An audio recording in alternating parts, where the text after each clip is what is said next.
एक इलेक्शन जीतने के लिए सरकार टैक्स पेयर्स के हार्ड अर्नड मनी का, मेहनत से कमाए हुए और दिए हुए उस टैक्स के पैसे का किस तरह से मिसयूज करती है, इसके लिए इस वीडियो को पूरा देखना। अभी अभी बीजेपी सरकार एक स्कीम लेके आई है नई बिहार में, जिसके तहत वो राज्य की 75 लाख महिलाओं को 10,000 रुपए उनके डायरेक्ट बैंक अकाउंट में ट्रांसफर करेगी। वीडियो में आगे बढ़ने से पहले एक बात कहना चाहूंगा कि लोग हमें अंधभक्त कहते हैं। हम भले ही अंधभक्त हैं, लेकिन हम में और चमचों में एक बहुत बड़ा डिफरेंस है। हम सरकार अगर गलत करेगी तो उसको गलत कहते हैं, सही करेगी तो उसको सही कहते हैं। हम उन चमचों की तरह नहीं हैं जो कुछ पैसों के लिए बिक चुके हैं, यूट्यूब पर बकवास करते हैं और एक पॉलिटिकल साइड पकड़ रखी है, और वो कितना भी गलत करे उसको गलत को गलत नहीं कहेंगे, आंख बंद करके उसके पीछे चलेंगे। इस स्कीम का नाम है मुख्यमंत्री महिला रोजगार योजना। सरकार ये कहकर इसको प्रमोट कर रही है कि हम ये फ्रीबीज नहीं बांट रहे हैं, हम तो वुमेन एंटरप्रेन्योर्स को प्रमोट कर रहे हैं, उन्हें क्रेडिट दे रहे हैं जिससे वो कुछ अपना नया बिजनेस खड़ा कर सके, कुछ नया एंटरप्रेन्योरशिप कर सके। और ये बिल्कुल एक फेक बात है।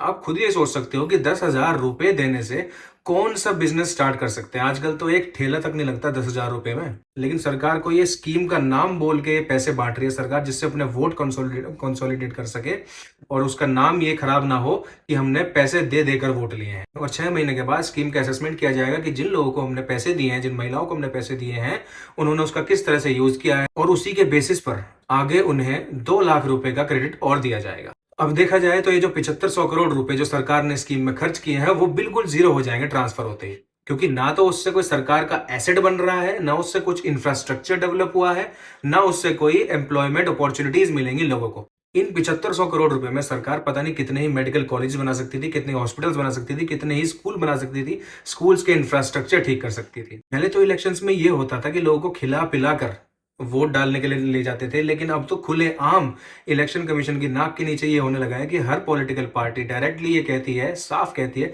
कि हम आपके बैंक अकाउंट में इतने पैसे देंगे, हमें वोट दे दो। और ये सिर्फ एक स्कीम नहीं है, नीतीश कुमार जी ने तो फ्री बीज की झड़ी लगा दी है। एक स्कीम है जिसमें 10,000 विकास मित्रों को 25-25 हजार रुपए दिए जाएंगे टैबलेट्स लेने के लिए। 30,000 शिक्षा सेवकों को 10-10 हजार रुपए दिए जाएंगे स्मार्टफोन्स लेने के लिए। 700 रुपए महीना सीनियर सिटीजन की पेंशन बढ़ा दी गई है। जो यूथ 12th पास करने के बाद भी अनएम्प्लॉयड है, उन्हें 1,000 रुपए महीना 2 साल तक बेरोजगारी भत्ता दिया जाएगा।